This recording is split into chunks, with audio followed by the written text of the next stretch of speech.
भावुक होने का कारण ये था कि ये हमारे कंधे के साथ कंधा मिला के रहे हैं, साथ जिए हैं, साथ खाया है। इसलिए जब हम इनके इस दिवस पे, शहीदी दिवस पे आए हैं, तो इनकी याद तो हमें आएगी ही। ऐसा नहीं है कि ये हम भूल सकें इसको पूरी ज़िंदगी, ऐसा नहीं है। हम इसको हमेशा याद रखेंगे और ये हमारे लिए एक प्रेरणा थे, और हमारी यूनिट के लिए, हमारी पर्सनल लाइफ के लिए, और हमेशा ये रहेंगे। इसलिए हमारे साथ ऐसा होता है कि हम भावुक भी होते हैं, और भावुक ही ज़िंदगी का एक मात्र एक ऐसे लक्ष्य है जिससे हम जीत हासिल कर सकते हैं। हम अपने भाइयों और दोस्तों के साथ भावुक इसलिए होते हैं। बाकी रही लाइफ फौजी की, तो फौजी लाइफ इसी में जी जाती है। फौजी का एक ही मोटो रहता है, हमेशा हमेशा युद्ध युद्ध युद्ध ही रहता है, और युद्ध के अलावा इसकी और कोई मोटिवेशन नहीं होता है।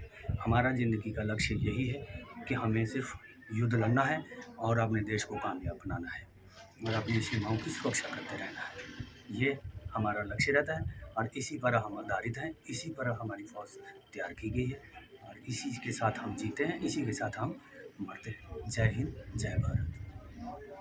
मैं बुझी राख नहीं, अमरदीप हूँ, मिट गया जो वतन पर, मैं वो शहीद हूँ, मैं वो शहीद हूँ। आज भारत माँ के महान सपूत भारतीय सेना के 2 ग्रेनेडी रेजिमेंट के वीर योद्धा सिपाही गुरमीत सिंह जी का 18वां बलिदान दिवस उन्हीं की याद में गांव रियाली खुर्द में बने स्मारक पर आयोजित किया गया।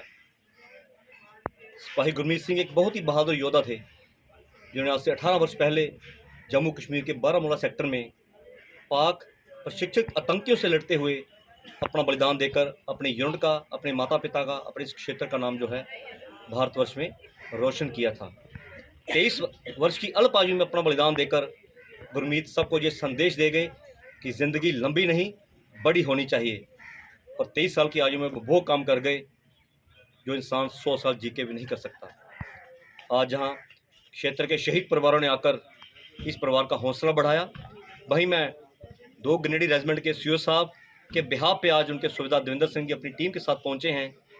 इनका भी मैं आभार व्यक्त करता हूं कि आज परिवार के साथ आकर इन्होंने दुख बांटा, और आज शायद गुरमीत सिंह की माता जी बलवीर कौर जी और उनके पिता सुबेदार मेजर हरपिंदर सिंह को इन वर्दी में जो देवदूत हमारे बीच आए हैं, इनके अंदर इन्हें अपना गुरमीत नज़र आ रहा है। आज मेरे इस भाई के कंधों पे फूट फूट कर सर रख के रोई इस अमरवीर की बहादुर माँ, अपने अमरवीर शौर्यवीर शहीद बेटे की प्रतिमा के साथ गले लग के रोई माँ। हमारे लिए 18 साल है। लोग कहते समय बहुत बलवान होता है, हर जख्म को भर देता है। गलत। शहादत का जख्म ऐसा है, जैसे जैसे समय गुजरता है तो जख्म और भी ताज़ा हो जाता है। आज भी ये माँ, ये पिता गुरमीत की तरफ देखकर महसूस करते हैं कि जैसे वो कल की बात है। आज जहाँ क्षेत्र के लोगों को इस योद्धा के बलिदान पर मान है, गर्व है, वहीं कहीं ना कहीं एक टीस है मन के अंदर सरकार के खिलाफ। 18 साल हो गए गुरमीत को देश की बलि वेदी पर कुर्बान हुए, लेकिन दुख है कि उनके अंतिम संस्कार के मौके पर सरकार ने, प्रशासन ने एक घोषणा की थी कि इस योद्धा की याद में गांव में स्टेडियम बनेगा, गांव के सरकारी स्कूल का नाम जो है शहीद के नाम पर रखा जाएगा, यादगार गेट बनेगा। लेकिन दुख के साथ कहना पड़ रहा है कि अंतिम संस्कार पे किए वायदे उसकी चिता के साथ ही ठंडे हो गए। लेकिन मैं सैल्यूट करता हूँ सिपाही गुरमीत सिंह के पिता सुबेदार हरपिंदर सिंह जी को, जिन्होंने सरकारों की तरफ नहीं देखा, अपनी जेब से पैसा खर्च करके अपने बेटे की याद में ये भव्य स्मारक बनाया, वहाँ उनकी प्रतिमा लगाई, और हर साल आकर उन्हें सैल्यूट करते हैं, राष्ट्रीय ध्वज फहराते हैं, यूनिट के लोग आके उन्हें नमन करते हैं। सो मेरी सरकारों से अपील है कि जिन देश के वीरों ने हमारे आने वाले कल के लिए अपना आज कुर्बान कर दिया, दिल से उनका सम्मान कीजिए और अपनी घोषणाओं को अमली जामा पहनाकर उनके सामने श्रद्धा से सिर झुकाएं। यही आज के दिन पर इस योद्धा को सच्ची श्रद्धांजलि हो।